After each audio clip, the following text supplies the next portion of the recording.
इयत्ता 12वीच्या निकालानंतरच्या आयुष्याबद्दलचा हा एक अगदी झटपट आढावा आहे. नुकत्याच जाहीर झालेल्या निकालांवर आधारित एका खूपच प्रेरणादायी व्हिडिओचा हा सारांश आहे, जो तुम्हाला नक्कीच पटवून देईल की यार, हे निकालाचे आकडे काही आपल्या आयुष्याची अंतिम दिशा ठरवू शकत नाहीत. पहिले म्हणजे तुमच्या मार्कशीटवरचे गुण आणि तुमची खरी क्षमता यामधला फरक.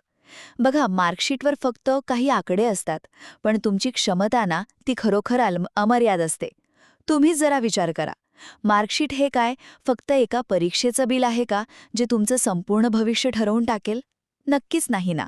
दुसरे म्हणजे यश आणि अपयशाकडे बघण्याचा तुमचा दृष्टिकोन.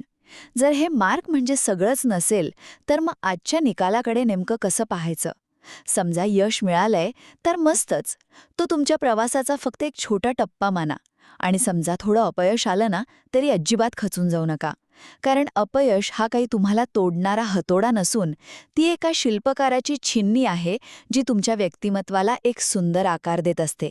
शेवटी एकदा का तुम्ही हा निकालाचा ताण बाजूला ठेवलात ना, की मग तुमचा खरा प्रवास सुरू होतो. भविष्यात तुम्ही डॉक्टर व्हाल, इंजिनियर व्हाल किंवा एखादे भारी कलाकार व्हाल, पण सर्वात महत्त्वाचं काय आहे? तर सतत प्रयत्न करत राहणं. कारण जिंकतात तेच जे कधीच थांबत नाहीत. कायम लक्षात ठेवा, आजचा निकाल म्हणजे तुमच्या आयुष्याच्या पुस्तकातलं फक्त एक छोटं पान आहे. तुमची संपूर्ण कादंबरी अजून लिहायची बाकी आहे. तर मग आजच्या यशाचा आनंद नक्की मनसोक्त साजरा करा, पण उद्यापासून एकदम नव्या जोमाने कामाला लागा. कारण तुमची एक भन्नाट कथा अजूनही लिहिली जात आहे.